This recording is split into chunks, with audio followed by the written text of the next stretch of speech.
perempuan itu seperti cermin. Kalau sudah tersakiti hatinya, sama seperti cermin pecah. Mungkin kamu bisa meletakkan kembali pantulan cahayanya, tapi pantulan cahayanya tidak akan sama sebagaimana cermin itu di waktu sebelumnya. Bunda tersakiti, mungkin bunda bisa memaafkan, tapi untuk melupakan tak mudah seperti memaafkan tadi. Betul apa enggak? Biasa aja, biasa aja. Dan itulah nanti yang akan membuat hidup kita gelisah.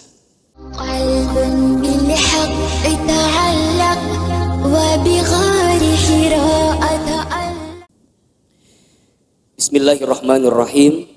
Assalamualaikum warahmatullahi wabarakatuh.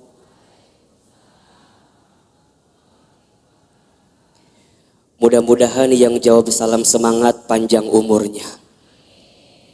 Mudah-mudahan sehat walafiat. Yang punya masalah selesai masalahnya. Yang punya hutang lunas hutangnya. Assalamualaikum warahmatullahi wabarakatuh.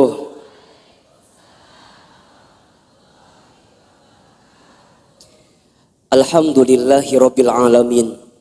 Alhamdulillahilladzi anzala as-sakinata fi qulubil mu'minin liyazdadu imanan ma'a imanihim.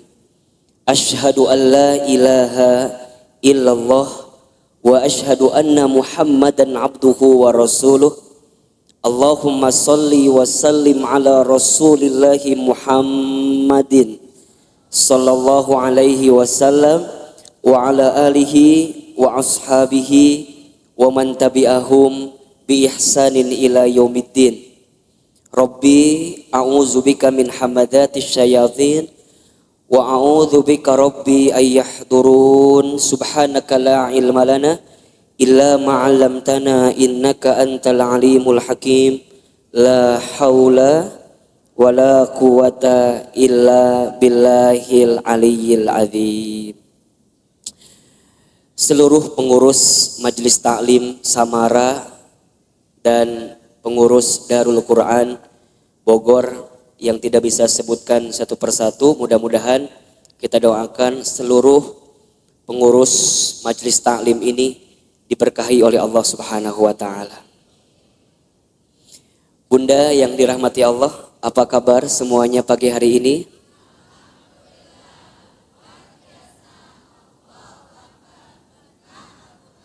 Alhamdulillah. Alhamdulillahnya. Nu dihareup mah apal. Nu di tukang calei kieu we. Allahu Akbar. Bunda yang dirahmati Allah, alhamdulillah, segala puji bagi Allah, segala bentuk syukur kita haturkan kehadirat Allah yang pada kesempatan pagi hari ini dari sekian banyak yang sibuk dengan aktivitas dunia, Allah masih lembutkan hati kita, Allah masih ringankan langkah kita, Allah masih mudahkan urusan kita. Mudah-mudahan semua yang hadir hari ini, setiap langkahnya, setiap roda kendaraan yang berputar, setiap biaya yang dikeluarkan ke tempat ini menggugurkan dosa yang pernah kita lakukan. Dan Ustadz pun berharap kepada Allah, semoga yang sedang punya persoalan dalam hidupnya, walawaka amin ya, karena yang punya persoalan, yang sedang punya masalah barangkali, mudah-mudahan Allah hadirkan jalan keluar untuk kita semua. Bunda yang dirahmati Allah, hidup ini hakikatnya adalah waktu di antara waktu sholat dan waktu disolatkan. Hidup ini hanyalah titian detik berdetak, jantung berdegup, yang diantaranya kita hanya sedang menunggu waktu sholat dan waktu disolatkan. Bunda tadi sholat subuh. Setelah sholat subuh, kemudian bunda menyiapkan sarapan bagi suaminya, menyiapkan perlengkapan bagi anaknya sekolah, Kemudian bunda berangkat taklim. Ustadz Hilman, hakikatnya taklim ini bukan hanya sekedar taklim, tapi bunda sedang menanti satu waktu yang nanti zuhur datang. Namanya adalah sholat zuhur. Nanti setelah sholat zuhur, bunda beraktivitas kembali, atau barangkali ada yang tidur siang, ada yang istirahat. Hakikatnya hanya menunggu datangnya waktu sholat asar. Dari asar begitu sore sampai maghrib. Dari maghrib kemudian ke isya. Isya kemudian bunda istirahat, tidur sepanjang malam. Hakikatnya menunggu datangnya sholat subuh. Dan kalau seandainya waktu sholat itu tidak berjumpa dengan kita, maka sudah saatnya kita berjumpa dengan waktu untuk disolatkan. Ya bunda, intinya bahwa yang namanya kehidupan ini ada sesuatu yang datangnya akan mendadak. Di antaranya apa? Kematian, kan? Maka satu kali ada nasihat yang disampaikan oleh malaikat Jibril kepada Nabi Shallallahu Alaihi Wasallam. Nasihat dari siapa? Malaikat Jibril. Untuk siapa? Rasulullah Shallallahu Alaihi Wasallam. Kalau nasihat ini datang dari malaikat Jibril untuk Nabi, berarti nasihat ini pun relevan atau bisa dijadikan nasihat untuk kita semua sebagai umat Nabi Muhammad Sallallahu Alaihi Wasallam. Ustadz Hilman, Ahilman, apa nasihat yang malaikat Jibril berikan kepada Rasulullah? Kata malaikat Jibril, ya Muhammad, wahai Muhammad, pertama, isma syi'ta fa innaka mayyitun. Hiduplah kamu sesuka kamu ingin hidup, silahkan. Tapi kamu harus ingat bahwa semua yang hidup akan berjumpa dengan yang namanya kematian. Itu nasihat pertama. Jadi saat bunda hari ini hidup di dunia, silakan hidup. Berapapun usia yang Allah berikan, berapapun jatah umur yang Allah persembahkan, silahkan. Tapi ingat kata Jibril, dari setiap sendi kehidupan kita, kita semua akan berjumpa dengan yang namanya kematian. Sesungguhnya kematian itu akan datang kepada manusia kitaban muajjala, datangnya tertentu di waktu yang tiba-tiba. Kitaban muajjala. Kita tahu semua akan mati, kita tahu semua akan wafat, tapi kita semua tidak ada yang tahu kapan kita semua akan diwafatkan. Betul apa betul? Kita semua tahu semua tempat itu bisa jadi tempat potensial untuk kita wafat. Tapi kita nggak pernah tahu di tempat mana Allah akan wafatkan diri kita. Maka bagaimana Ustadz menebak semua kematian kita? Rasul pernah mengajarkan kepada kita, innamal mar'u yumitu fil hayat illa ma zatihi fil hayati dunya. Setiap manusia akan diwafatkan oleh Allah sesuai dengan kebiasaannya saat hidup di dunia.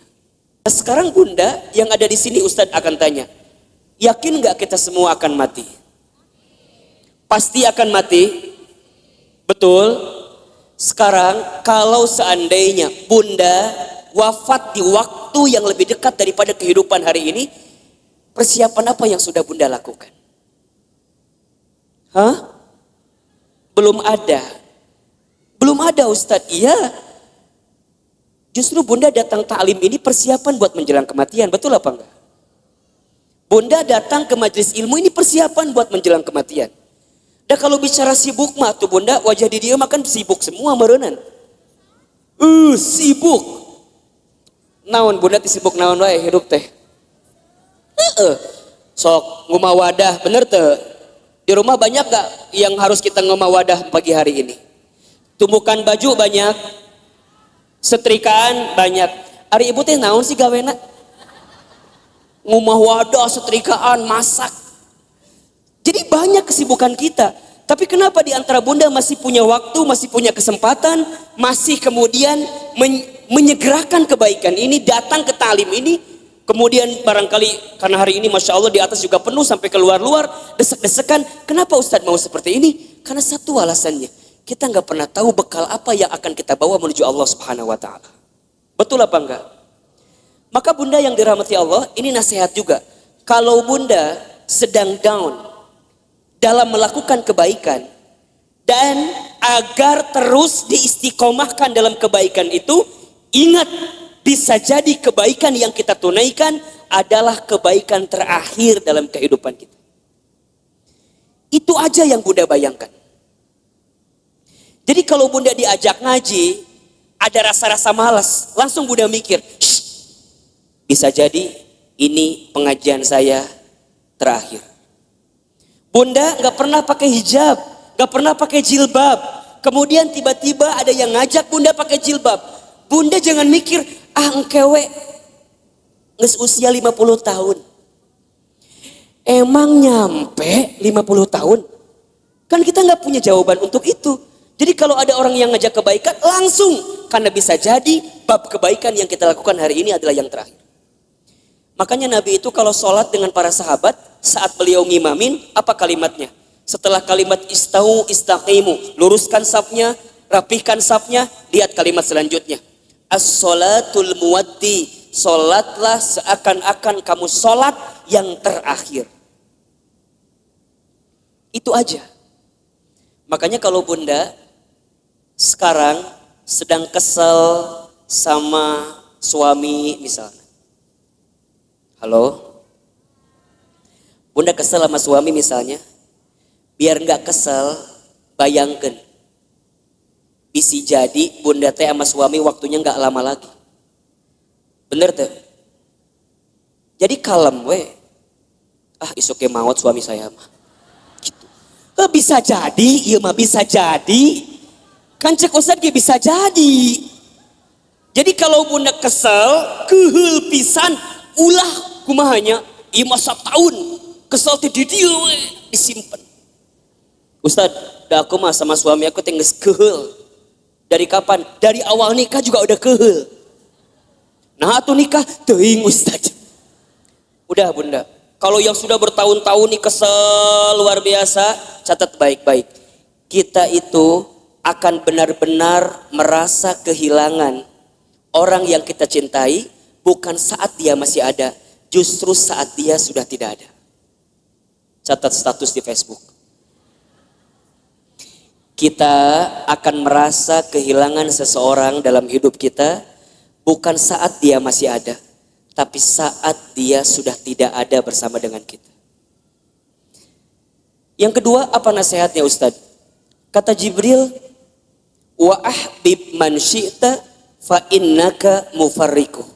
Ya Muhammad, wahai Muhammad, cintailah siapapun, apapun yang kamu cintai, tapi ingat, kamu akan berpisah dengan siapa atau apa yang kamu cintai itu. Bisa jadi kamu yang berpisah dengan dirinya atau orang yang kamu cintai berpisah duluan dengan kamu yang mencintainya. Ada saatnya berjumpa dan pasti ada saatnya berpisah.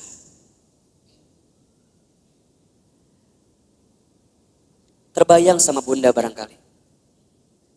Kalau tiba-tiba orang yang kita cintai dipanggil oleh Allah, kekuatan apa yang bisa membendung kesedihan kita? Ustadz pernah ngalamin, ya. Waktu Ustadz keterima beasiswa ke Amerika Serikat, baru 2 bulan di sana, Ustadz dapat kabar ibunda yang Ustadz sayangi itu meninggal. Dulu kelas 3 SMA, dari Amerika mau pulang susah, harus pulang seperti apa? Tapi Ustadz bersyukur, karena sebelum Ustadz berangkat ke Amerika, itu ada 1 minggu dikasih libur sama pesantren, Ustadz pulang kemudian ke rumah dan selama seminggu itu Ustadz nemenin ibunda almarhumah. Nemenin terus. Nyuapin makannya, nemenin sholatnya. Dan begitu banyak di antara kata-kata ibunda yang terekam di hari-hari seminggu itu yang sekarang jadi kenyataan. Ustadz sering ceritakan ke bunda barangkali. Bagaimana ibunda Ustadz waktu 1 kali sarapan, Ustadz suapin, ketika sarapan ibunda bilang ke saya, Hilman, nanti mama bakal nonton Hilman ceramah di TV. Dulu saya nggak pernah nyangka, orang Garut, orang kampung, orang miskin, anak yatim, gimana caranya bisa ke Jakarta, bahkan bisa masuk TV. Hari ini, apa yang ibunda saya ucapkan jadi kenyataan. Ibunda saya pernah dapat hadiah sejadah, gambarnya Ka'bah. Kemudian ibunda saya tidak pernah lepas baca talbiyah setelah selesai sholat. Kemudian saya tanya kepada ibunda saya, mama kenapa baca talbiyah terus setelah selesai sholat?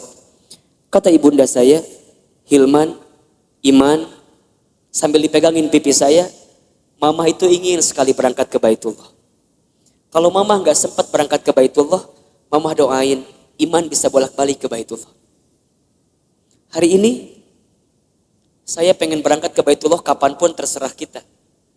Karena banyak travel yang kerjasama dengan kita. Tapi di balik itu semua, kadang ketika saya berangkat ke Baitullah, saya suka sedih. Karena saya belum sempat menggenggam tangan ibunda saya, ayahanda saya, untuk bisa menatap Ka'bah. Maka bunda yang dirahmati Allah, kita akan merasa kehilangan seseorang yang kita cintai, bukan saat orang itu masih ada, tapi orang itu setelah tiada. Maka mohon maaf lahir batin, kalau sekarang bunda punya keluarga, punya suami, pasangan, anak-anak gitu, cara mencintai yang paling tulus kepada mereka, bukan saat mereka masih ada, tapi bayangkan seandainya orang ini sudah tidak ada dengan kita. Dan Ustadz tuh paling kesal, paling sebel, kalau ada istri yang suka bilang begini, Ustadz, da aku mah nikah sama suami aku teh, meni asa gak pernah bahagia teh. Ari bunda udah berapa tahun nikah teh? 12 tahun. Selama eta kesiksa terus 12 tahun teh. Yakin dak mual mungkin 12 tahun teh meni sangsara terus, betul apa enggak? Ada enggak selama 12 tahun sisi bahagia yang suami berikan? Pasti ada, pasti. Gak mungkin gak ada. Ustadz nanya, bunda sekarang tinggal di mana? Di rumah. Sekarang Ustadz tanya, itu rumah dari siapa? Tuh kata apa Ustadz? Tiba-tiba ayawe di imah orang. Tapi kan gara-gara suami, betul apa enggak? Sedikitnya ada uang suami, gak banyak mungkin uang suami, tapi setidaknya suami yang kemudian dia bekerja, banting tulang, walaupun uangnya gak seberapa, dia ngasih rumah buat kita. Bunda bisa tinggal di rumah itu, betul apa enggak? Bunda masih ingat sempat jalan-jalan sama suami, sempat mungkin jalan-jalan ke Taman Safari, merenan pernah. Dulu waktu awal-awal, betul apa enggak? Yang Taman Safari tiketnya masih 50.000 kene. Ayeuna geus 250.000 tiketna. Meureun baheula ke Taman Safari, ayeuna mah ke Taman Coret-Coret. Teu naon? Betul apa enggak? Jadi bunda, mohon maaf ya. Kalau ada di antara bunda yang saat ini sedang disakiti oleh suaminya, ada di antara bunda yang barangkali hari ini sedang dikhianati oleh suaminya, di antara bunda barangkali hari ini yang sedang ternoda hatinya karena suaminya, bayangkan sosok suami kita yang walaupun pernah menyakiti kita, dia pernah memberikan sesuatu yang terbaik dalam hidupnya buat kita. Jadi kalem. Dan kita akan ketemu tahapan berpisah dengan orang yang kita cintai. Maka cintai dia selagi ada. Anak bunda, cintai dia selagi ada. Suami bunda, cintai dia selagi ada. Ibu, bapak, ayah, bunda, orang tua bunda, cintai dia selama masih ada. Demi Allah, bunda akan merasakan sakit sesakit-sakitnya saat ingin berbuat baik kepada orang tua, sedangkan orang tua sudah tidak ada. Maka satu kali Ibnu Umar itu pernah bertanya kepada Rasulullah, ya Rasulullah, kalau seandainya aku menggendong ibuku keliling muterin Ka'bah, apakah aku bisa membalas semua kebaikan orang tuaku? Apakah aku bisa membalas kebaikan ibuku? Jadi aku gendong ibuku keliling Ka'bah, apakah aku bisa membalas kebaikan ibuku? Apa jawaban Nabi ketika itu? Wahai Ibnu Umar, seandainya kamu menggendong bukan hanya di depan Ka'bah, tapi kamu menggendong ke seluruh dunia ibunda kamu, demi Allah, jangankan semua kebaikannya, tendanganmu saja saat engkau dikandung dalam rahimnya belum tentu membalas kebaikan kamu, ibunda kamu, dengan apa yang kamu lakukan. Jadi kalau sekarang bunda berikan apapun kepada orang tua, misalnya ngasih A, ngasih B, ngasih C, ngasih D, dan kita merasa cukup membalas semua kebaikan orang tua, demi Allah, tendangan kita pun saat kita dikandung oleh orang tua tidak akan bisa membalas semua kebaikan. Maka cintai dia selama masih ada. Karena kita akan menyesal ketika orang tua kita sudah tidak ada. Yang ketiga, apa nasihatnya? Wa'mal ma syi'ta fa innaka mazyun bi. Ya Muhammad, berbuatlah kamu sesuka kamu ingin berbuat. Tapi ingat, kamu akan diminta pertanggungjawaban dengan apa yang kamu lakukan itu. Mudah-mudahan orang tuanya yang sudah wafat, barangkali di sini ada yang sudah wafat orang tuanya, ditempatkan di tempat terbaik Allah Subhanahu wa taala. Dan mudah-mudahan kita semua pun diistiqomahkan sampai husnul khatimah. Baik, Bunda yang dirahmati Allah, Ustadz hari ini akan lanjutkan kajian yang pekan lalu kita masih bahas. Judulnya adalah cara menghadapi kegelisahan. Kita review sedikit ya. Pertama, cara menghadapi kegelisahan itu adalah dengan cara husnuzon kepada Allah. Ustadz Hilman, apa itu husnuzon? Husnuzon itu artinya berpikir baik, berkata baik, berprasangka baik kepada Allah Subhanahu wa taala. Bagaimana caranya husnuzon, Ustadz? Bagaimana caranya husnuzon, Ustadz? Katakan, ini yang terbaik dalam hidup saya dan ini yang terbaik di mata Allah Subhanahu wa taala. Karena sesuatu yang baik menurut kita belum tentu baik menurut Allah. Tapi yang terbaik menurut Allah pasti yang terbaik dalam kehidupan kita. Pertama, agar kita tidak gelisah atau bisa menghadapi kegelisahan, husnuzon dalam kehidupan. Yang kedua, caranya adalah berusahalah untuk menerima atau percaya dengan ketetapan Allah, dalam kurung takdir. Takdir itu artinya sesuatu yang Allah tetapkan. Kalau Bunda diberikan masalah oleh Allah, berpikirlah bahwa memang kita yang pantas dan bisa menghadapi masalah tersebut. Soal anak SMP gak akan mungkin dikasih ke anak SD. Soal anak SMA gak akan mungkin dikasih ke anak SMP. Semua dalam hidup ini sesuai dengan takarannya, sesuai dengan ukurannya. Terima takdir dan percaya takdir Allah Subhanahu wa taala. Yang ketiga, caranya adalah berusaha bersyukur dalam keadaan apapun. Ustadz Hilman, apa itu bersyukur? Bersyukur itu artinya berterima kasih dalam keadaan apapun. Asyukru bil qalbi, syukur dengan hati. Asyukru bil lisan, syukur dengan lisan. Asyukru bil amal, syukur dengan amal perbuatan. Banyak di antara kita yang gelisah itu bukan kurang dan sempit keadaannya, tapi karena rasa cukup dalam kehidupannya. Termasuk rasa untuk berterima kasih kepada kehidupan alam semesta yang Allah berikan kepada hidup kita ini. Bunda di rumah tangga, kenapa sering ada problem masalah? Satu jawabannya, karena Bunda sedikit berterima kasih kepada pasangan hidup Bunda. Betul apa enggak? Suami kenapa sering rungsing di rumah tangganya? Karena suami seringkali membandingkan istrinya dengan perempuan di luar sana. Padahal istrinya sudah memberikan banyak hal kepada suaminya. Maka kurang berterima kasih. Sekarang Ustadz tanya yang ada di sini. Bunda yang ada di sini, berapa sering Bunda mengucapkan terima kasih kepada suaminya? Tiap hari? Cius? Beneran? Gampang saja evaluasinya. Kalau Bunda kenapa di rumah tangga itu seakan-akan sempit terus, tidak menemukan jalan keluar terus, cek. Barangkali kita jarang mengucapkan terima kasih kepada pasangan hidup kita. Terima kasih, terima kasih. Seberapa banyak yang ingin kita terima tergantung seberapa banyak yang kita kasih. Kalau Bunda ingin diberikan tambahan dalam penerimaan hidup kita, maka banyaklah memberi, banyaklah mengasihi kepada orang-orang yang dekat dalam kehidupan kita.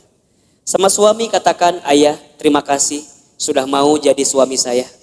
Karena barangkali kalau aku tidak nikah sama ayah, mungkin sampai usia sekarang aku belum nikah. Dan yang tertipu matanya cuman ayah sama aku teh. Mungkin seperti itu, mohon maaf. Suami kita juga harusnya bilang makasih sama istrinya.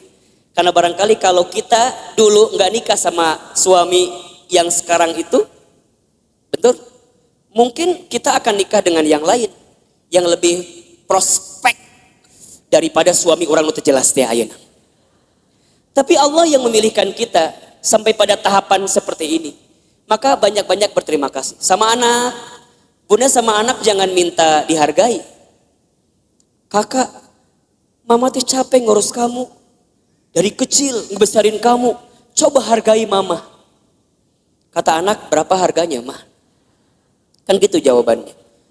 Bunda jangan balik minta penghargaan kepada anak, tapi balikin ke anak. Nah, terima kasih ya. Sudah jadi kakak yang baik, adik yang baik, anak yang baik buat mama.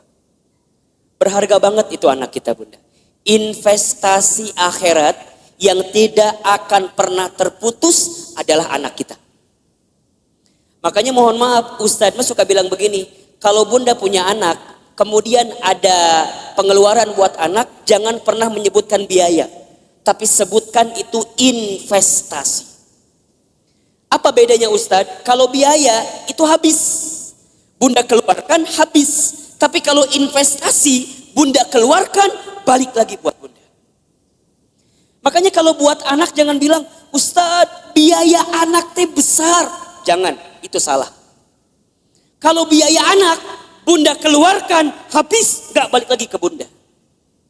Dia sekolah SDIT, SMPIT, SMAIT mungkin mahal harganya. Bunda jangan bilang biaya sekolah mahal, jangan.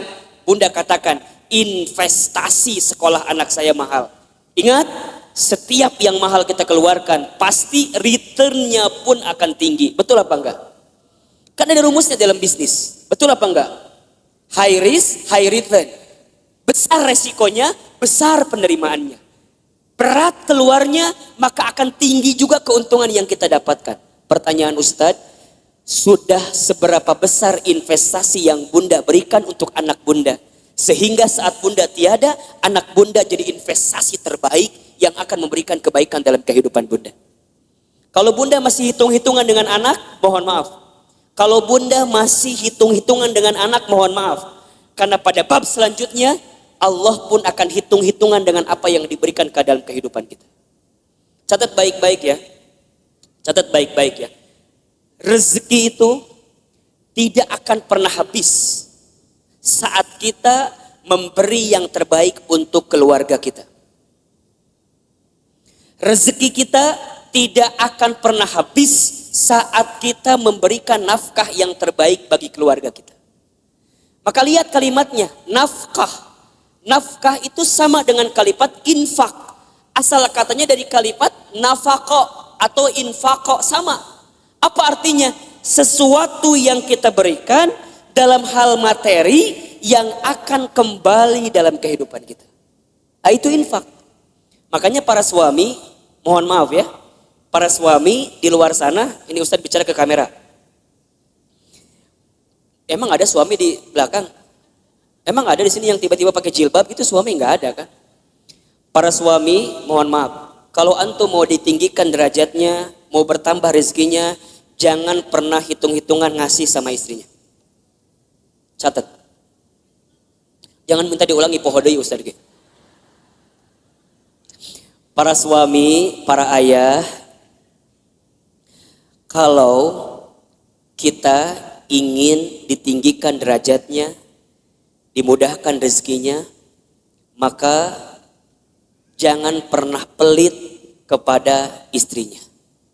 Karena saat engkau membahagiakan istrimu, di saat itu Allah akan bahagiakan kehidupan.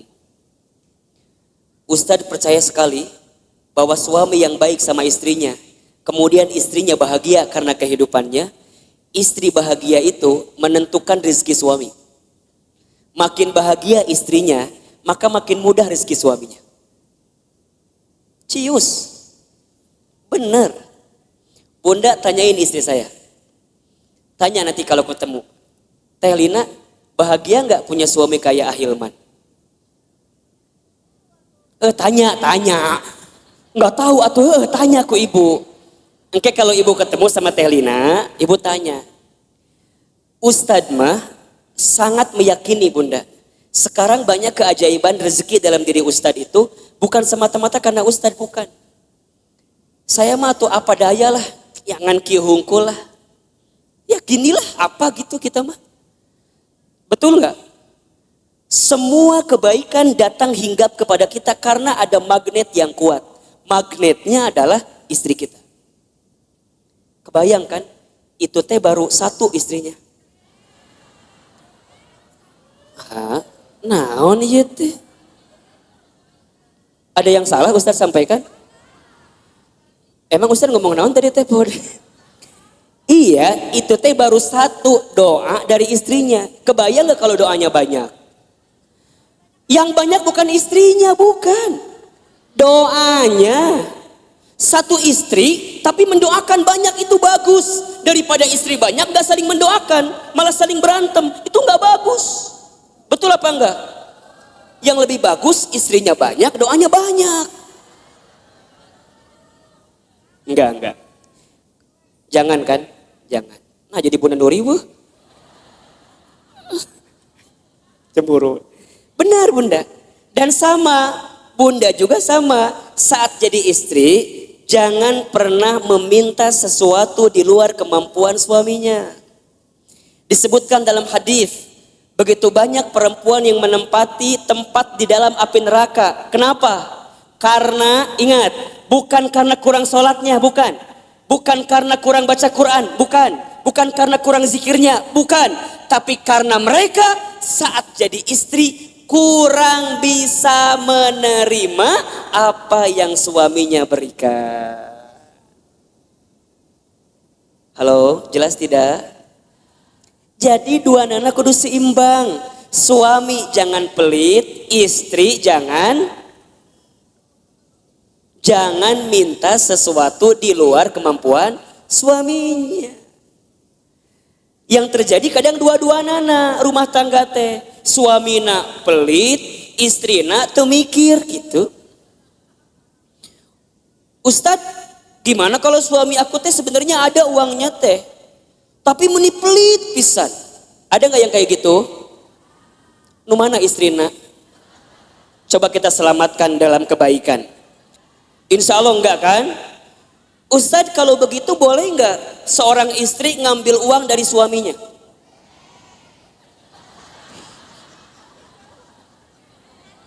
Bahaya loh ini loh. Kela Ustadz nanya nih. Ustadz tanya, Ustadz jalan ke sini lah sedikit. Biar kelihatan mau difoto katanya. Ustadz mau tanya, suaminya punya uang tapi pelit, Bunda boleh ngambil apa enggak?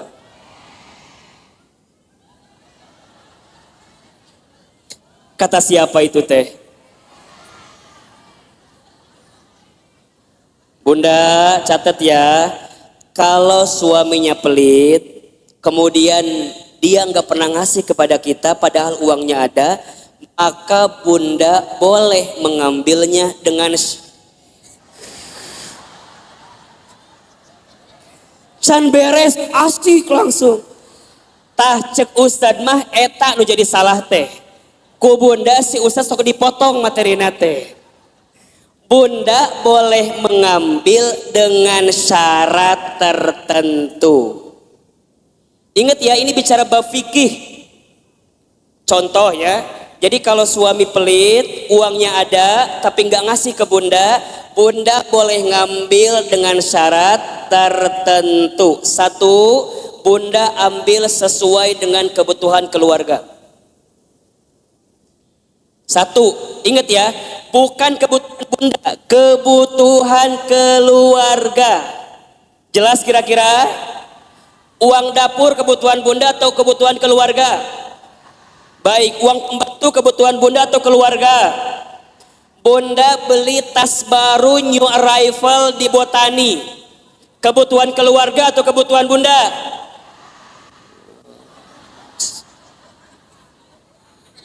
Catat baik-baik. Jadi kalau Bunda ngambil uang suami buat beli tas new arrival di Botani, itu bukan kebutuhan keluarga, itu kebutuhan Bunda. Kalau suami nggak ngasih, jangan ngambil. Kalau Bunda ngambil, hitungannya dosa mencuri. Mikir.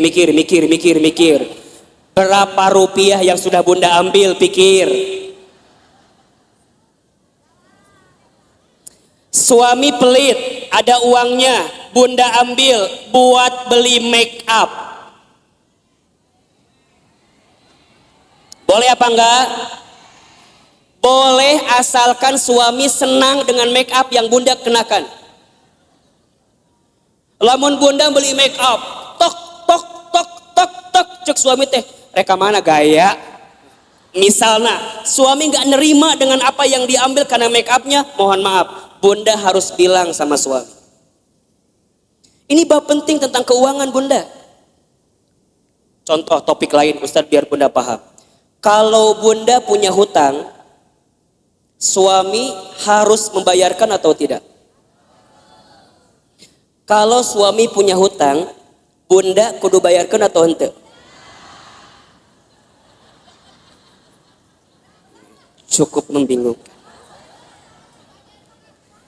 Suami punya hutang, bunda kudu bayarin apa enggak? Bunda punya hutang, suami kudu bayarin apa enggak? Yang ketiga tadi, agar kita enggak gelisah, apa tadi? Bersyukur. Baik, yang keempat bunda, kita selesaikan hari ini bab ini ya. Yang keempat, cara menghadapi kegelisahan adalah banyak mendengarkan kata-kata yang baik. Banyak mendengarkan nasihat yang baik. Banyak mendengarkan sesuatu yang baik. Ada di surat Az-Zumar ayat 18. Coba dibuka. Surat Az-Zumar ayat 18. Surat ke 39 kalau nggak salah, ayat 18. Boleh bun dibacain artinya, bantuin ustadznya. Az-Zumar ayat 18. A'udzubillahi minasyaitonirrajim. Yaitu mereka yang mendengarkan perkataan lalu mengikuti apa yang paling baik di antaranya. Mereka itulah orang-orang yang telah diberi petunjuk oleh Allah dan mereka itulah orang-orang yang mempunyai akal sehat. Baik bunda, perhatikan kalimatnya. Di situ diperintahkan oleh Allah kita semua untuk mendengarkan sesuatu yang baik. Karena apa yang sampai ke telinga kita, itulah yang akan menentukan perasaan dalam hati kita. Betul apa enggak? Apalagi buat perempuan, buat para muslimah. Perempuan itu lemahnya atau kelemahannya di telinga. Laki-laki lemah atau kelemahannya di mata. Laki-laki mah kalau ngelewat sesuatu yang lebih indah menurut pandangannya, maka dia akan menatap sesuai gerakan dari yang dilihat itu. Jadi kalau bunda jalan jeung suami bunda di botani, tiba-tiba di depan bunda teh aya nu geulis, sep ngalewat. Suami bunda pasti akan melihat,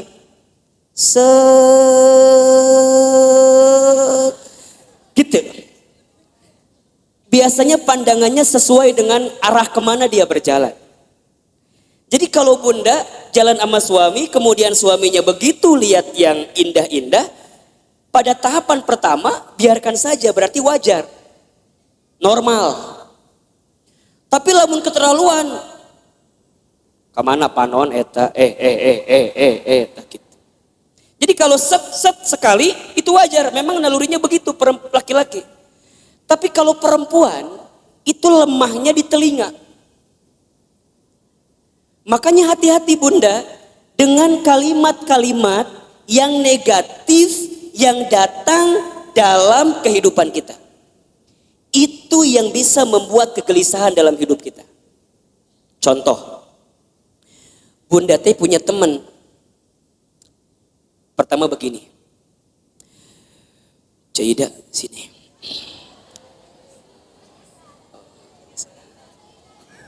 Misal namanya teh Cik Ida, teman kita teh.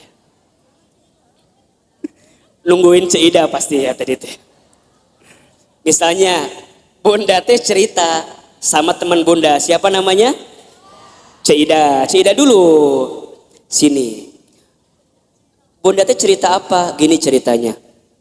Cik Ida, naon Cek Kokom gitu. Misal yang cerita teh Cek Kokomnya, ibu mau cerita ke Cik Ida gitu. Cik Ida, iya naon Cek Kokom. Cek Kokom tuh cerita, ibu namanya Cek Kokom ya. Naon Cek Kokom cerita naon Cek Cik Ida teh. Cek Kokom teh kieu ceritana teh. Cek, saya teh lagi pusing ku naon. Anak saya teh udah kuliah, tapi kalau disuruh sholat menihara rese bisa. Ih, hese disuruh sholat teh. Padahal manehna teh apal eta teh kewajiban, tapi meuni hese. Berkali-kali kadang subuh mah ku saya teh sok disiram ku cai.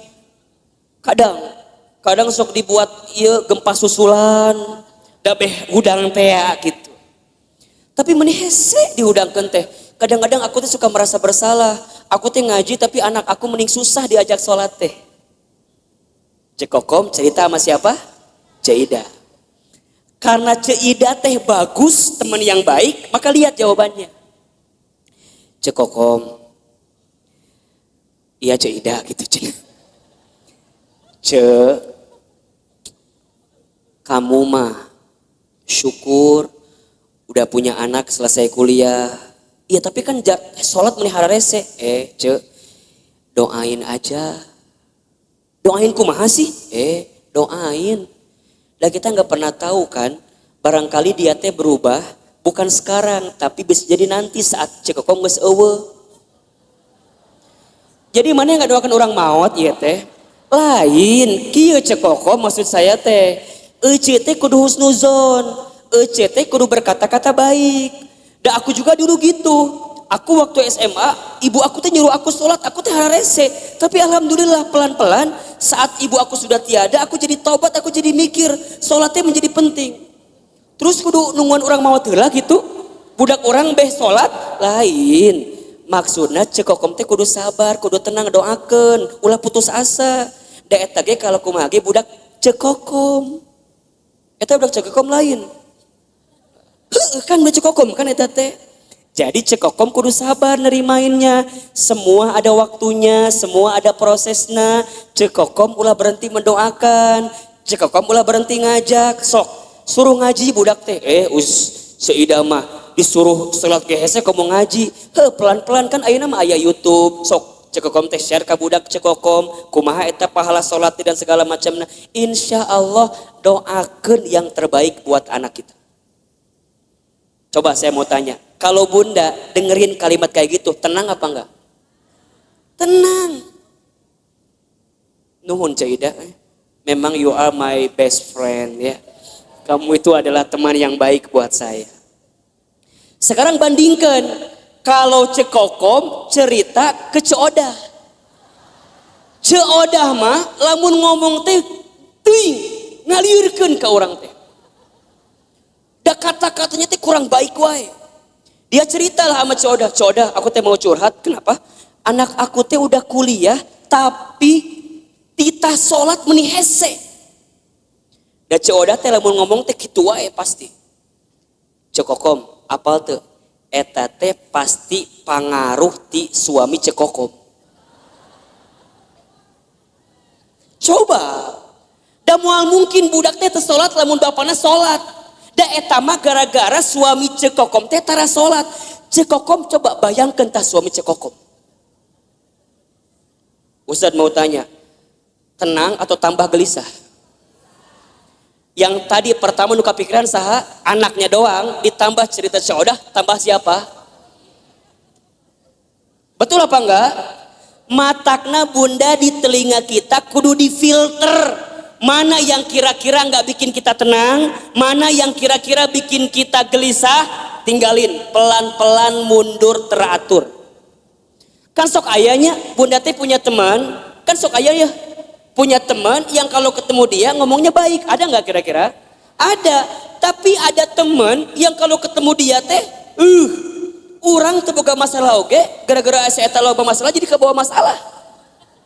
Betul apa enggak?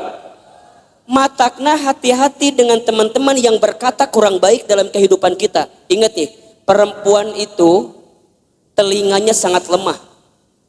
Kalau ada kata-kata yang buruk hinggap ke telinganya, bisa masuk ke dalam pikirannya, terasa di hatinya, itu yang membuat gelisah dalam kehidupan.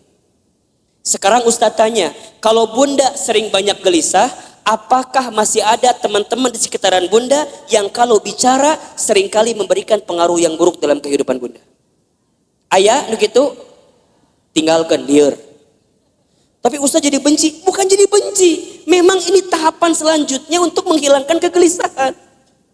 Bunda harus ketemu dengan orang yang kalau bicara positif. Bunda harus ketemu dengan orang yang bicaranya baik. Bunda harus ketemu dengan orang yang kalau dia bicara muatin kita. Kan Ustadz berapa kali bilang, teman baik itu bukan teman yang seringkali mengiyakan ucapan kita. Tapi teman yang baik adalah teman yang bisa mengatakan tidak. Teman yang bisa mengatakan jangan. Teman yang bisa mengatakan gak boleh bunda, itu gak baik. Selama gak baik, dia katakan dengan sesuatu yang tidak baik. Itu teman yang baik. Ulah kieu ieu mah, tahu bunda teh salah. Kemudian nanya sama teman bunda. Teman bunda teh karena ngerasa teman kita, kemudian mengiyakan kelakuan kita walaupun kita salah. Cik Ida, saya mau cerita dong. Cik Ida deui. Cik Ida mau bager. Naon ceritanya teh cekokom. Masih cekokom dalam masalah mah cekokom. Dalam masalah mah cekokom wae eta. Cek si cekokom teh. Cik Ida, kan kamu tahu ya, aku teh lagi ada masalah sama suami aku. Terus kemarin malam teh tiba-tiba ada yang nge-DM ke Facebook aku. Saha eta si Aceng teh ya. Nu mana si Aceng teh? Emang Cik Ida teh apa? Eta si Aceng teman SMP aku yang dulu pernah suka sama aku waktu SMP. Terus kumaha? Ya kan aku teh penasaran. Itu siapa yang tiba-tiba assalamualaikum gitu di DM teh. Terus aku lihat profilnya meni asa bening gitu. Asa alus lah dia gambar teh. Aku teh balas weh, daripada bingung kan ini teh saha, barangkali temen aku. Aku balas weh, waalaikumsalam. Terus dia bilang gini, kamu masih kenal sama aku apa enggak? Kemudian Cekom balas, siapa ya kamu ini? Langsung dia juga balas, aku Aceng. Yang dulu sering nganterin kamu waktu sekolah. Kan langsung terbayangnya SMA 5 Bogor, kebayang kan? Kan bunda teh baheula sekolah di SMA 5 Bogor. Jadi jeung si Aceng teh sok dahar di kantin, meuli bala-bala 5 ngaku hiji teh ya baheula. Masih inget kene kan kisah eta teh. Darmaji dahar 5 ngaku hiji teh ya, jeung si Aceng teh. Tiba-tiba si Aceng datang di saat waktu yang tepat, betul gak sih? Di saat kita teh lagi bener-bener punya masalah sama suami, datang si Aceng. Ngobrol kasih Cik Ida. Cek Cik Ida teh, cek Kokom, ingat kamu teh masih punya suami, hargai suami kamu. Oh gitu Cik Ida. Kalau kamu jadi suami kamu, coba kalau suami kamu kayak gitu sama perempuan lain gimana, kamu sakit hati apa enggak? Iya sih. Terus kumaha? Ulah tinggalkan. Kalau bisa mah langsung blok daripada panjang. Ya tapi kan dia datang di saat yang tepat, lagi ada masalah. Aku teh sama si Ramli, iya nu ayeuna aya teh. Misal suamina Ramli nu ayeuna aya teh. Tapi itu nggak bagus. Nah, teman yang baik mah, teman yang kayak Cik Ida tadi, yang katakan nggak boleh itu nggak bagus. Ulah cerita ke si Cioda. Lamun cerita ke Cioda mah lain kalimat nate. Ustadz Hilman, kumaha kalimat teh lain Cioda mah tuh dah. Diceritakan gitu teh, Cioda, apal tuh, naon? Semalam ayah laki-laki yang nge-DM saya, saha? Aceng. Aceng yang mana? Mantan aku waktu SMP. Ih, ini the best opportunity. Kesempatan terbaik itu buat kamu. Kenapa emangnya? Kan kamu lagi ada masalah sama si Ramli suami kamu. Udah we atuh sama si Aceh nggak masalah ada itu mah. Hati-hati. Jeung si Ciodah kadang-kadang sok nanya deui gitu. Kamu lihat di mana sih si Aceh? Aku lihat di profilnya kumaha halus tuh. Aku lihat dia pakai mobil, gonta-ganti mobil nanti. Maknya. Kon wah langsung mobil gonta-ganti. Wah. Maknya. Kadang Avanza mobil nate. Kadang R3. Hati-hati. Bisi jadi supir Grab eta teh. Da tergoda teh ya eta ku si mobil, bunda dengerin kata-kata Ciodah yang kurang baik, ujungnya apa? Udah cekokom eta kesempatan, peluang, nggak akan datang 2 kali loh kayak si Aceh kayak gitu. Nges, beda kamu mah lagi ada masalah sama suami kamu, bisa jadi ini jalan keluar dan doa-doa yang Allah ijabah buat kamu. Sok hati-hati. Jadi ayah juga Ciodah ayah di dia rusuk juga siga Ciodah ngomong ayah. Ingat ya, kata-kata buruk itu bunda akan mempengaruhi pikiran kita. Pikiran kita mempengaruhi hati kita. Sama bunda juga, kalau bunda hidup di rumah tangga dengan suami, kalimat suami seringkali mendatangkan hal-hal yang negatif dalam kehidupan bunda. Tinggalkan. Kalau suami kata-katanya kurang baik didengar oleh kalimat bunda, maka bunda katakan kepada suami bunda, kalau ayah nggak bisa berperilaku sesuai kemauan bunda, minimal ayah tidak berkata-kata yang buruk dalam kehidupan rumah tangga kita. Mungkin suami kita belum bisa berubah dengan kemauan kita. Setidaknya suami kita tidak berkata-kata buruk dengan ucapannya dalam kehidupan rumah tangga kita.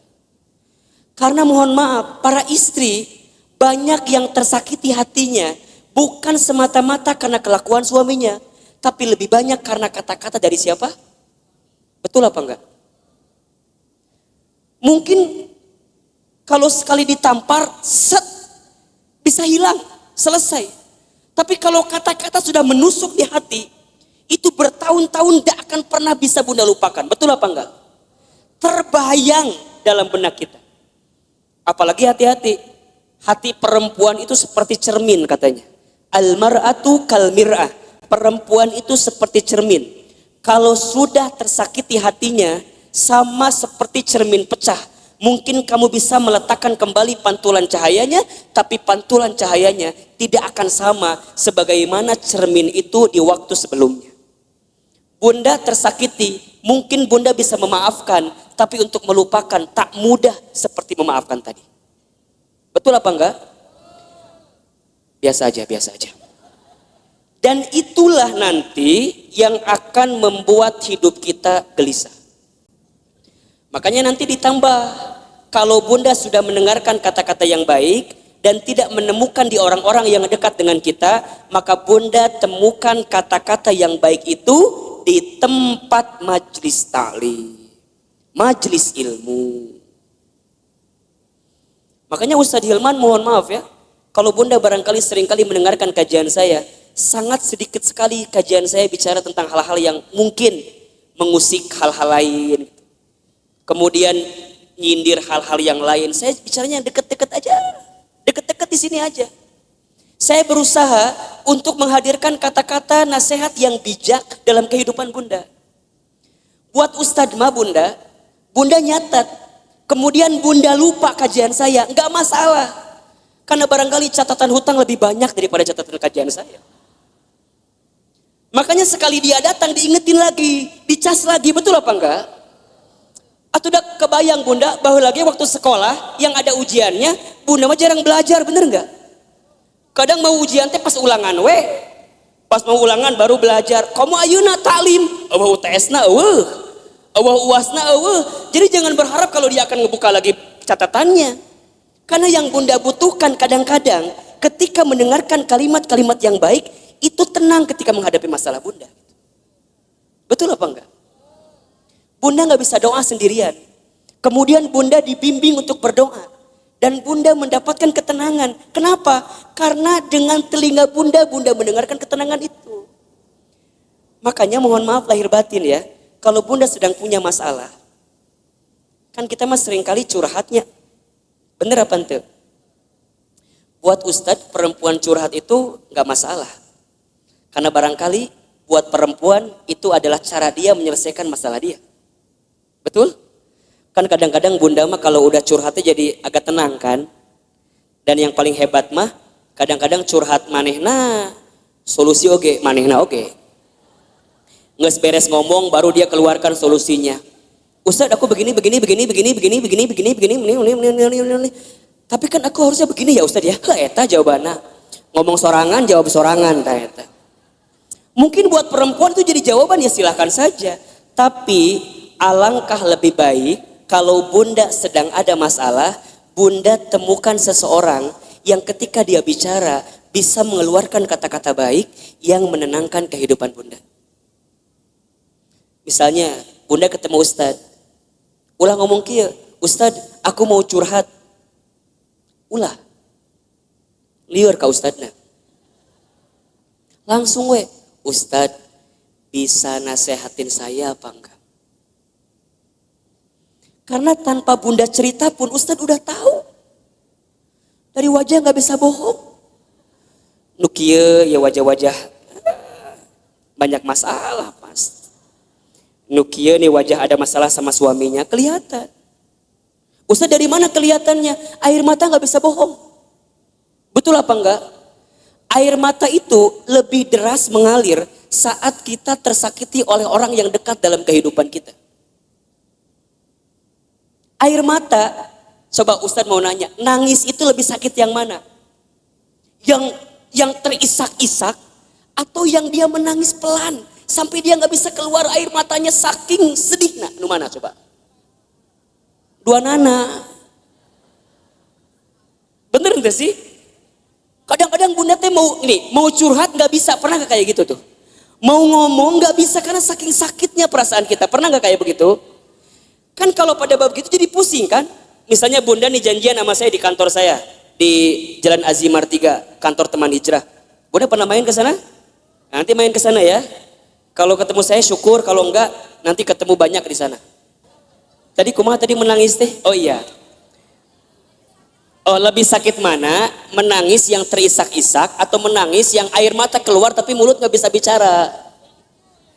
Nah Ustadz bilang dua-dua juga sakit, tapi lebih sakit yang air mata keluar tapi mulut gak bisa bicara kan. Bunda kunaon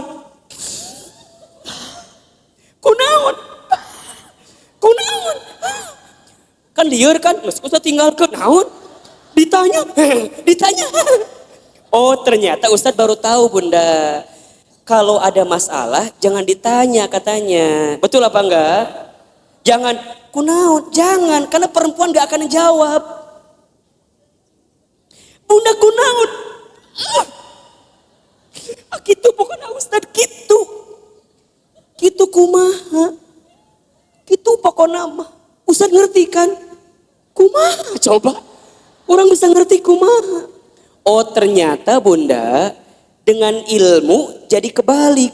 Artinya kalau ada perempuan yang cerita, ibu yang cerita, dia sebenarnya tidak butuh dalam artian solusi dengan masalahnya. Berarti kalau dia sedang nangis, kita dengarkan aja tangisannya. Sok nangis yang banyak. Ayo yang banyak. Keluarkan tangisan itu. Ternyata Ustadz tahu menurut ilmu psikologi, neuro otak berpikir perempuan itu luar biasa bunda. Setiap perempuan menangis ketika dia ada masalah, maka air mata yang menetes itu menunjukkan masalah yang keluar pelan-pelan. Jadi makin banyak tangisannya, makin banyak keluar masalahnya. Jadi kalau ada yang nangis, kubu nanti langsung tanean ku emer. Tah ka dia sok cerik sing loba. Keun bae dan keke beres sorangan. Dia kalau udah beres nangis baru tenang, betul apa enggak? Dan dia akan tambah tenang ketika dia mendapatkan kata-kata yang baik di telinganya. Jadi kalau dia ada masalah jangan ditambahin dengan kata-kata yang buruk. Misalnya dia nangis nih, gitu wae ceurik, gitu wae ceurik. Itu masalah satu belum selesai, tambah masalah yang kedua. Catat para suami di luar sana tuh. Makanya kalau istri sedang menangis itu bunda, dia nggak butuh nasihat yang dalam tanda kutip dimarahin. Dia butuh pundak untuk bersandar. Matakna Ustadz mah kalau ada yang hadir di majelis taklim, ibu-ibu diukna nyender, biasa nama di imah loba masalah. Dan di rumahnya nggak punya sandaran. Matakna lamun ngaji pasti we tembok mana tembok. Dah hayang nyender teh karena tembok eta. Ayo bunda harus temukan seseorang yang saat dia bicara menenangkan kehidupan kita. Teman kita cari nih. Kalau sekiranya teman kita ngasih pengaruh yang buruk, tinggalkan. Pelan-pelan mundur teratur. Dia yang bikin kita gelisah. Dia yang bikin kita gelisah. Cek, ngaji yuk. Ah nantilah. Cek ngaji sekarang lah. Angkeke aya keneh ngaji sekarang. Wah, itu kan bagus. Ikutin teman kayak gitu. Jaga baik-baik. Cek inget ya, Rabu pekan ketiga jadwalkan. Eta teh jadwal Ustadz Hilman. Emang kumaha gitu? Ngeunaheun ceramahna teh. Misal ieu mah misal. Henteu kitu nanaon kalam we da moal ngamak Ustadz mah. Oh gitu bunda, pokoknya kubuna kalau ditanggalkan ulah ka mana-mana kudu masuk eta mah. Pok ikutin. Ulah kieu ieu mah. Bunda ngajak temen ye ngaji ka dieu. Cek bunda teh. Cek. Itu Ustadz Hilman teh. Eta Ustadz teh udah mulai ceramah pelan-pelan. Yang lain ketawa senyum. Desi eta mah kadang-kadang kitu wae pengaruhna teh. Naon sih? Jambar hasi beresna ya ngaji. Pun. Di sini ada yang begitu apa enggak? Kalau ada orang diajak ngaji ku bunda teh, kemudian dia pengaruhnya negatif terus, ngomongnya negatif terus, pelan-pelan tinggalin, enggak benar. Ini yang bikin gelisah bunda. Bunda harus temukan orang yang ketika diajak ngaji ku bunda teh, kemudian dia dengerin. Cek, kumaha, enakeun teu? Kamu kenapa baru ngajak aku sekarang? Nah, dia semangat, walaupun barangkali mohon maaf. Walaupun mungkin Ustadz Hilman teh menurut dia di hati nama asa teu nyambung gitu. Walaupun, tapi karena kata-katanya enak, nek positif buat kita, dia semangat.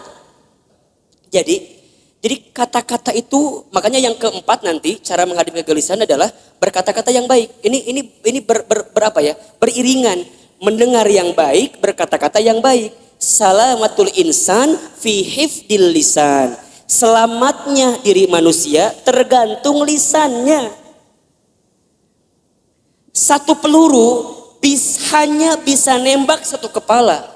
Tapi satu kata yang terucap bisa nembak ratusan kepala. Betul apa enggak? Satu peluru mungkin bisa nembak satu hati, satu jiwa, satu badan. Tapi satu kata-kata kita yang ketika kata-kata itu buruk maka bisa menembus ratusan ribuan jutaan hati yang mendengarkannya.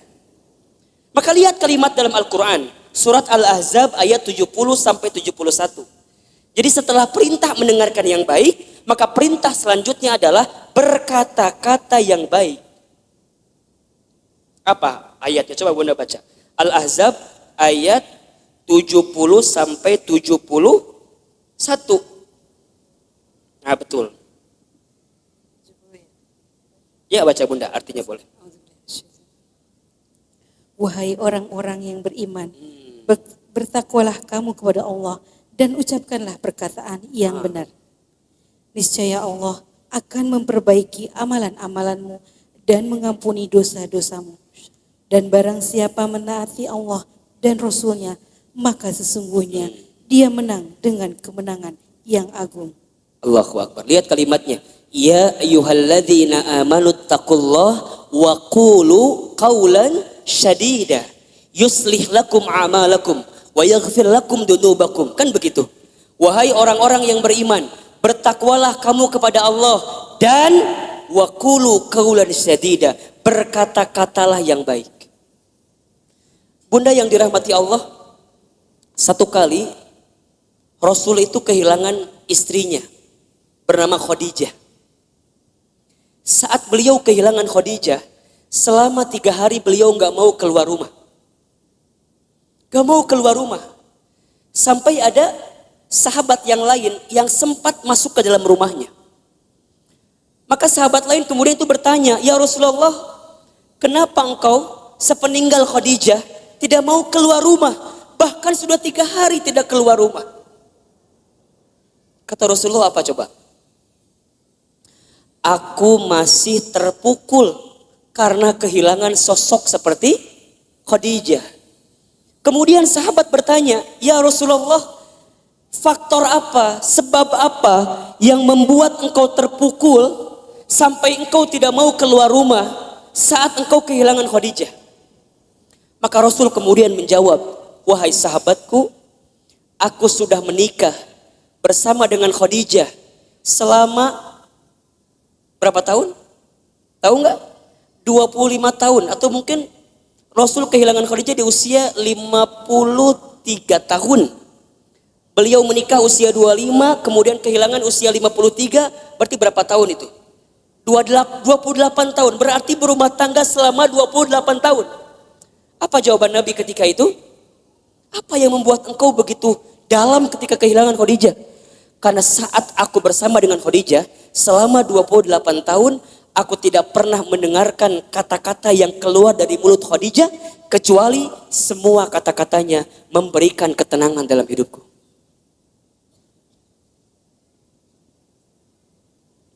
Coba Bunda bayangin.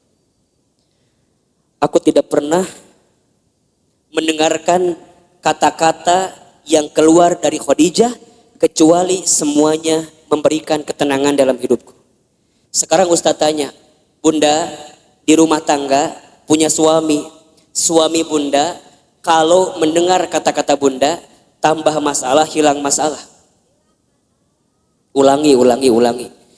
Suami teh di kantor lagi ada masalah, balik ke imah ketemu Bunda. Saat Bunda ngomong hilang masalahnya atau tambah masalahnya? Tambah atau hilang? Benar. Sok Ustaz tanya, suami pulang ada masalah, ku Bunda dikumahakeun. Dikumahakeun ku Bunda. Kita mah kadang-kadang kalau suami pulang teh langsung ditanya ku kita teh kan? Assalamualaikum, ayah pulang. Kumsalam, kapelong beungeut abstrak aya masalah. Bapak kunaon? Ayah kunaon? Ngarotas, ayah kunaon? Kamar mandi tungguan, ayah kunaon? Keur makan di tungguan, ayah teh kunaon? Bunda nanya berkali-kali di rumah tangga, suami gak akan pernah menjawab. Kenapa? Karena saat laki-laki sedang punya masalah, dia butuh waktu untuk diam ketika sedang ada masalah. Khadijah bagaimana Ustadz? Allahu Akbar. Ketika Nabi sedang ketakutan, itu datang Nabi ketakutan, buka pintunya, lihat Khadijah, Masya Allah. Baru ngelihat wajah Khadijah, setengah kegelisahannya langsung hilang saat melihat wajah Khadijah. Suami orang mah ningali wajah orang teh. Assalamualaikum. Datang kita, kumsalam. Iya problem deui. Komo lamun Bunda nyambutnya dengan nyambut yang tidak baik teh ya. Assalamualaikum, ayah pulang. Waalaikumsalam, bapak pas SPP budak candi banyak. Bukan hilang masalah, malah tambah. Waalaikumsalam, ayah pulang. Ayah, lihat. Mama lagi pakai jilbab baru, bagus nggak? Biasa aja. Lihat dong, bagus nggak? Bagus, tapi can dibayar. Masalah nambah atau kurang? Khadijah mah enggak bunda. Nabi ketakutan, apa yang Khadijah lakukan? Khadijah cuma senyum. Senyum. Yang Khadijah lakukan langsung memeluk Rasulullah. Set, dipeluk. Dibisikin di telinganya. Ya Rasulullah, jangan takut, ada aku di sisimu. Kalau di luar sana ada orang yang membencimu, maka aku yang paling pertama mencintaimu.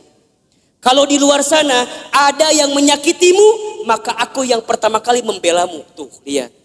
Masya Allah bunda, dipeluk, dibisikin. Semua ketakutan Nabi hilang saat dipeluk dan dibisikin sama siapa?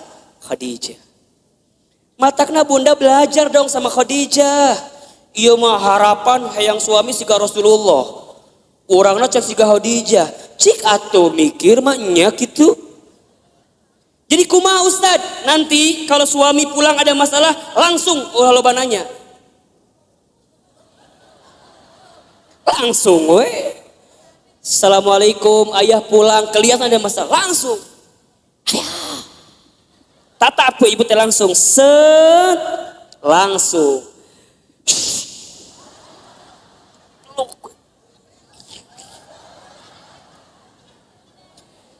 Cek suami teh, naon ih.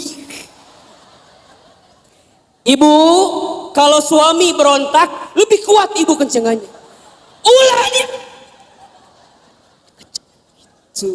Benar. Sampai dia tidak berontak lagi. Set. Gitu. Ini ilmu bunda. Ilmu. Serius. Jadi kumaha set langsung dibisikan. Kunaon pak, bapak ayah naon. Kan dia berontak, terus ibu dikieukeun. Itu bunda, abis dipeluk, dibisikin, lihat Khadijah, diapain selanjutnya? Diselimutin kan?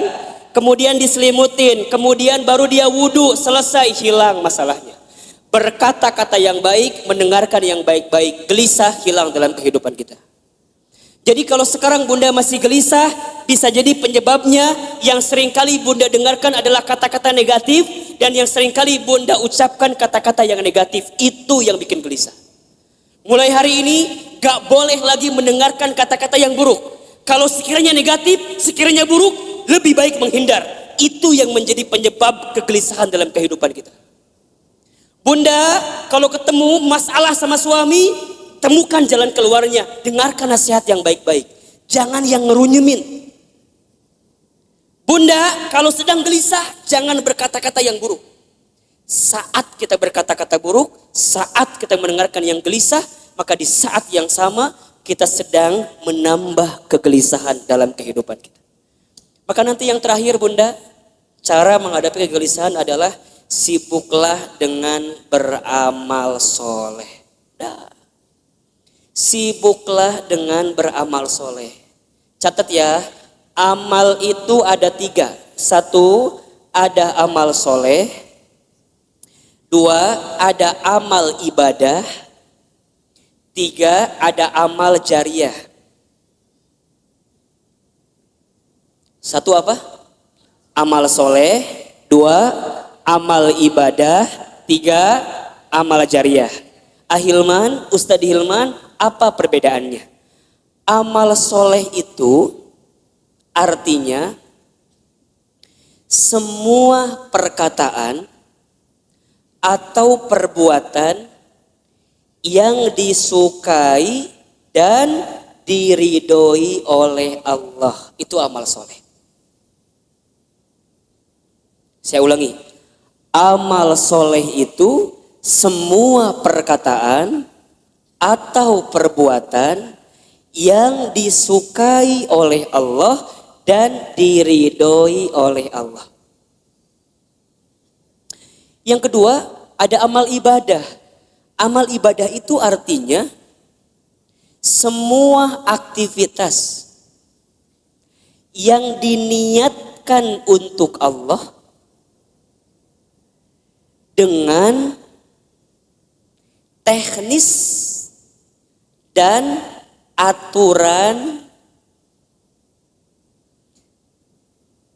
Amal ibadah artinya semua perkara, semua aktivitas yang diniatkan untuk Allah dengan teknis dan aturan yang sudah ditentukan.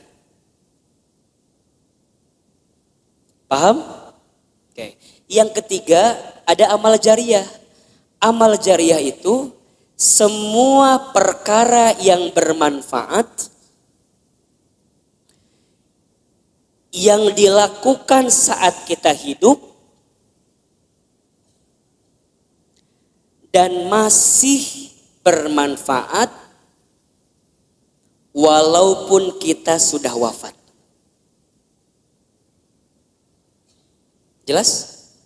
Amal jariyah adalah semua perkara yang bermanfaat yang dilakukan saat kita hidup dan masih bermanfaat walaupun kita sudah wafat. Jadi ada amal soleh, ada amal ibadah, ada amal jariyah. Amal soleh apapun yang Bunda lakukan, yang Bunda ucapkan, selama Allah suka, selama Allah ridho, itu amal soleh. Ngaji, ini amal soleh. Allah suka apa enggak? Allah ridho apa enggak? Ridho. Bunda baca Al-Quran, amal soleh atau bukan? Amal soleh. Allah suka, Allah ridho. Amal ibadah mah amal yang aturannya ada. Sholat, amal ibadah. Bunda nggak bisa sholat di luar ketentuan Allah. Misal, tiba-tiba jam 11 siang sholat. Ditanya ke budak, mah sholat naon? Zuhur. Kan can waktuna, geus teu kuat hayang sholat. Teu bisa. Dah sholat mah amal ibadah, kudu aya aturanana. Betul apa enggak? Sholat kudu tertib. Allahu Akbar. Bacaan pertama apa? Iftitah baru Al-Fatihah. Teu bisa. Allahu Akbar. At-tahiyatulillah. Teu bisa. Eta mah engke di ujung. Betul apa enggak? Eta amal ibadah. Kalau amal jariyah yang Bunda lakukan sekarang tapi manfaatnya terus menerus. Wakaf tuh tadi ada. Infak beras, ya kan? Kemudian Bunda bantuin bangun pesantren. Jadi orang tua asuh. Mohon doanya Bunda, Ustadz sedang merancang sekolah juga di daerah Bogor insya Allah. Dalam waktu dekat nanti Bunda juga akan diundang untuk menjadi bagian yang yang diundanglah oleh Allah untuk membantu semuanya insya Allah. Jadi itu hal-hal yang baik dalam kehidupan kita. Nah, amal soleh itu Bunda bisa menghilangkan kegelisahan kita. Jadi kalau Bunda ada masalah, ganti dengan sesuatu yang bisa menyelesaikan masalah kita.